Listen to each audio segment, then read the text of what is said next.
Hi, I'm Tanya, and today we're going to start standing with a calf stretch. So just come to a place that you can hold for balance, whether it's a chair in front of you or the wall, and come into a lunge and step that back foot back and drive your heel down. Keep your back knees straight and pushing that thigh back, and then you're going to lunge forward, giving a stretch to the gastrocs. And the gastrocs are the more surface calf muscles that we have. They're the ones that always seem to give that definition of that calf look. And then we're going to step that back leg forward a little bit and bend the knee a little bit. And that's stretching the soleus muscle, which lays under the gastrocs. So when we have a bent knee, we are focused more on stretching the soleus. And with a straight knee, we're focused more on the gastrocs. Okay, switch. Press back.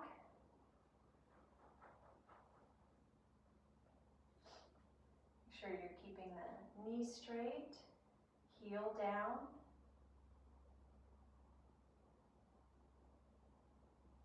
And then step it forward. Bend the knee.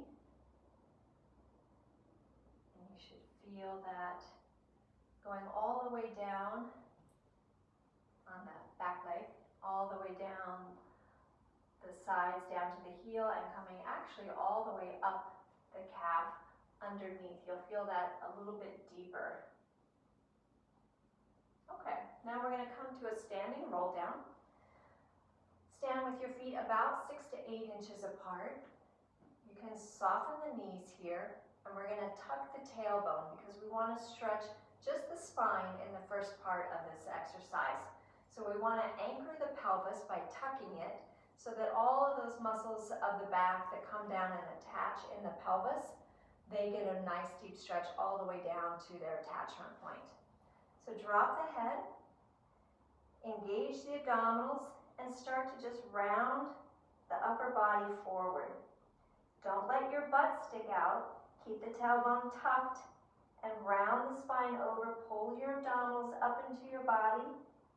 The arms are just dangling, and you should feel that stretch come all the way down to where those muscles are attaching here at the pelvis.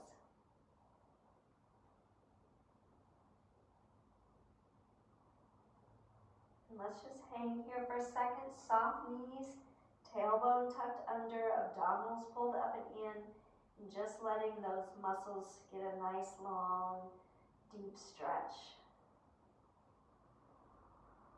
Now we're going to lift the sits bones up to the ceiling, straightening the knees, and now fold from the hips so that the spine just dangles down.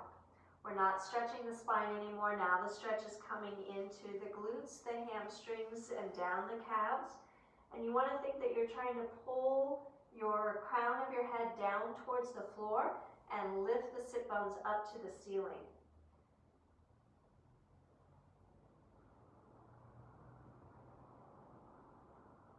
And now bend the knees. We're going to come down into a deep squat. If you need to separate your feet a little bit more, you can. So that we come down into a deep squatting position. And then roll forward onto your hands and knees. And I want you to keep the toes down on the floor, and the balls of your toes are pushing down into the floor, and you're pushing into the bottoms of your feet. So we're getting a real big stretch in the toes and the bottoms of the feet. And then you're going to roll back onto your heels in that deep squat position. And now lift back up. Straighten the knees. Pull the head down towards the floor. We're hinging at the hips again. And now soften the knees. Tuck the tailbone under, begin to engage the low abdominals. We're engaging the glutes and the hamstrings, and that's what's pulling our pelvis back into an upright position. Tuck, tuck, tuck to bring the pelvis back up.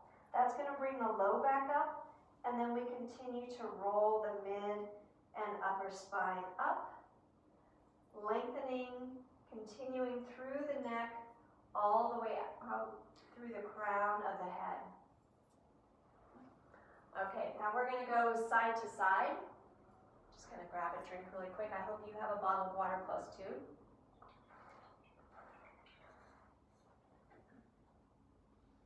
Okay, so we were just in forward flexion. Now we're going to come into lateral flexion. So you can have your feet a little bit wider than your hips. We'll start by raising your right arm. Keep the shoulder down. Let your hips go out to the right so that stretch comes not only the side of the upper body, but down the side of the lower body as well. Stretch over. Bring that arm down first to soften that line, and then over to the other side. And bring it down.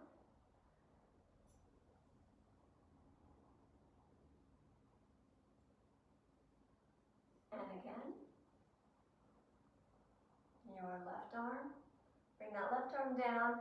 Now we're going to add a little more strengthening. So while we're in this stretch position, raise your underneath arm, your lower arm, raise it up and down 3 times. This is adding load to this side that's stretching. Now bring the right arm down and then come up. And the other side, you're going to, in that stretch position, you're going to raise your right arm and lower down. 2 and 3.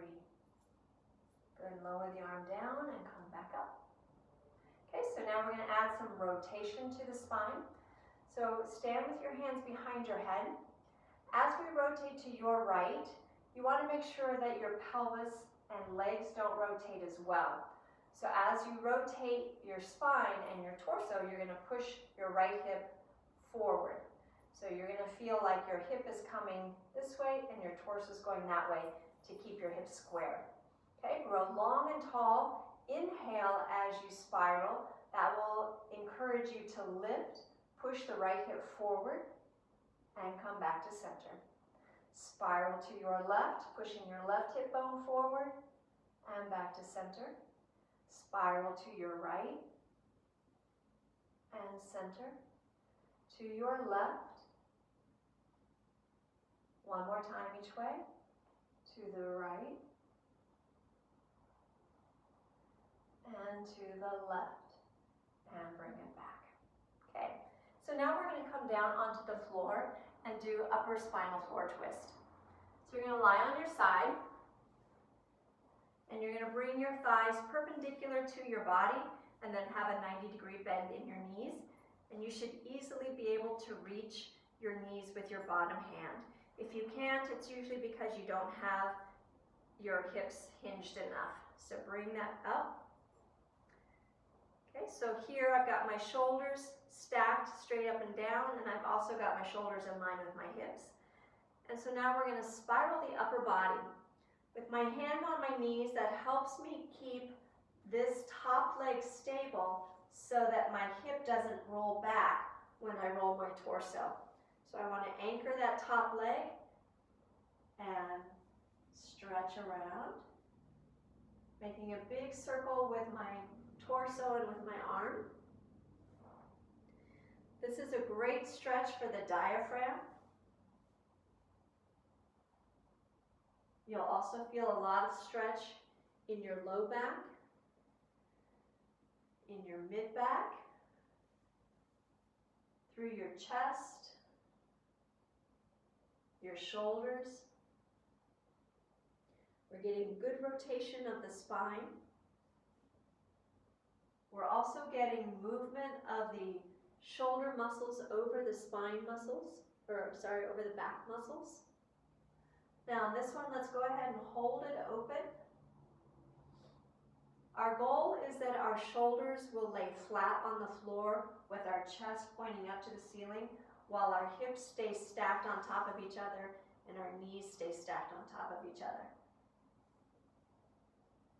If you don't have that much rotation and having your arms stretched out long is causing you discomfort, not just a stretch, but discomfort in the shoulder, you can bend that arm in to shorten that lever so that there's not so much weight hanging off, or you can bring the arm into a different position, even lay it on your side if you need to. Our goal primarily is the rotation of the spine, but it's also nice getting that chest and shoulder stretch with the arms stretched out. So you do what you can do. When I first started doing this stretch a few years ago, I couldn't even get my head on the floor. I was so tight in this position that I didn't even have enough rotation to be able to lay my head back on the floor. So you need to just work with your body where it's at right now and know that it's going to continue to get better and stronger. Let's go ahead and close that up. Okay. I'm going to just flip head to toe so that I stay facing you. Laying on the other side now. Stacking my hips and my knees.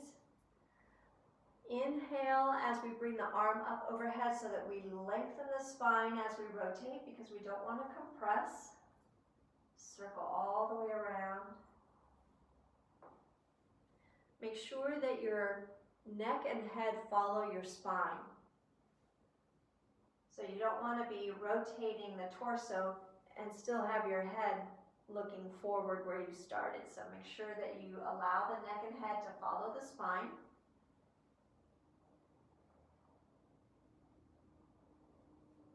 Three, take it nice and slow.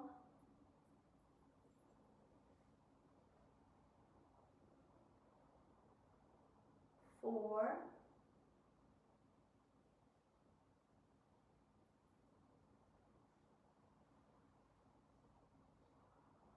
'and on this one we're going to stay open.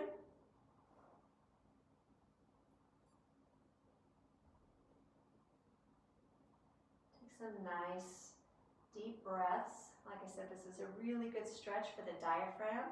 So when we're in this rotated position, it's good to take some nice full breaths so that that diaphragm really moves in this position.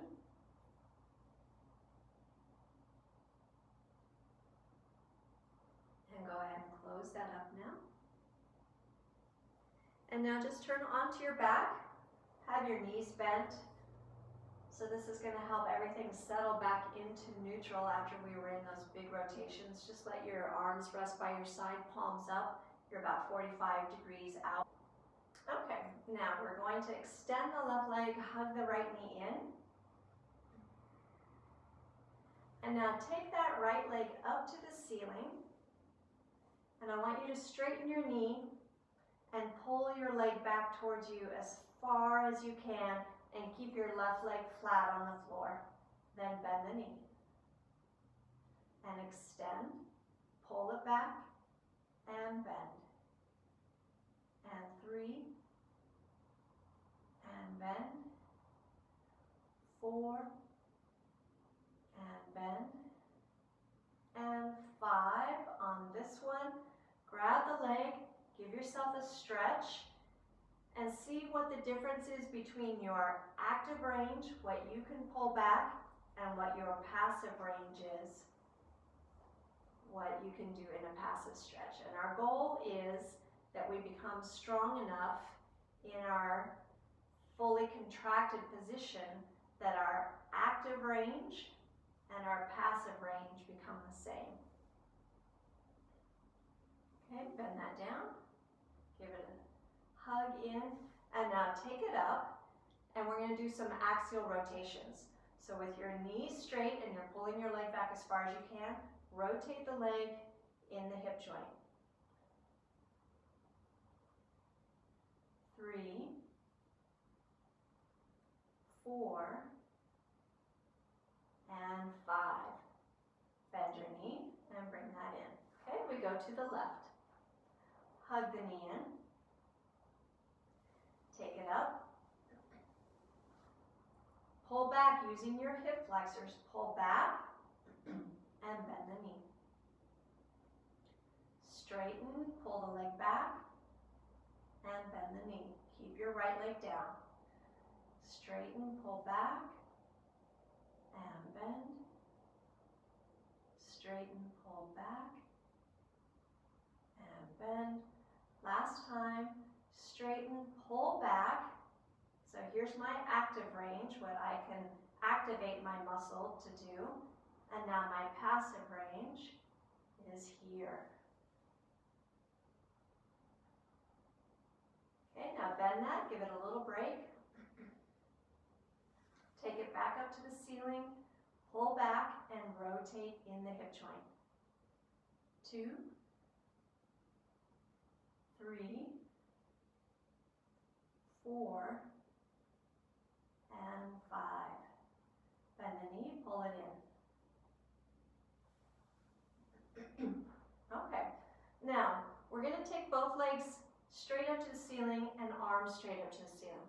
If this starts to get too challenging for you in your hip flexors and you need to come down to tabletop, you can do that.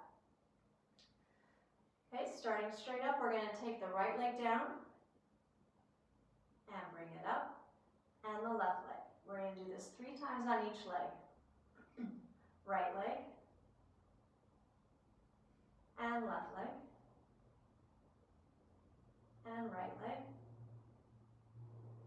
and left leg. Okay, now the arms. Right arm back, and up. Left arm back, and up. Right arm. So this is giving us a really good strong core workout because we're stabilizing our spine and our pelvis while we move our arms and legs. Okay, that was 3 on each side. Now we're going to do cross body. Right arm, left leg. They're going to move away from center. Back and up, switch sides. And back and up. It's also a little bit of a brain teaser.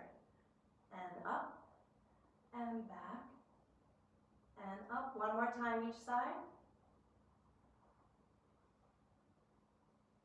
Good, and now we're going to go same side. So right arm, right leg. Okay, really stabilize your spine. If you need to go to tabletop, go ahead. And we're going to take it down and up and left side. Right side and left side. One more time, and then we're done. Right side and left side. Hug your knees and bring it in. Okay, take your feet down to the floor, and we're just going to open out into butterfly. That's going to cause our pelvis to tip forward slightly, our pubic bone to dip down to the floor, and we're going to get a little bit more arch in our low back than is natural, but that's fine. It's the weight of our legs is pulling on the pelvis, and we're just going to come into this stretch. It's called our frog position. I'm just going to rest here for a second. Take a few nice deep breaths.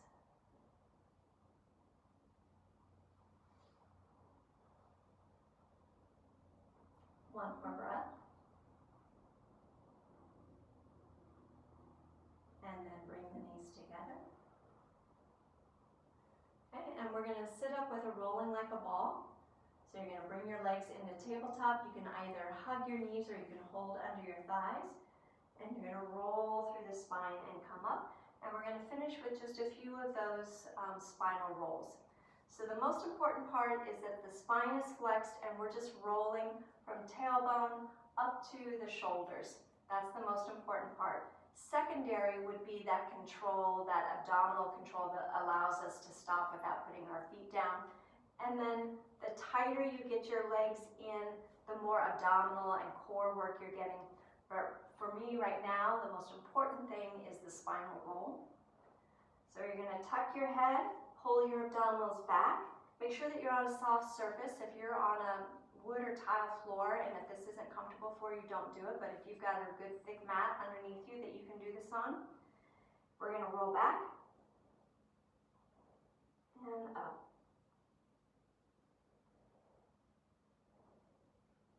Going to go one more time. Come up and go ahead and put your feet down. And that's our session for today. Thank you so much for joining me, and I look forward to our next session together.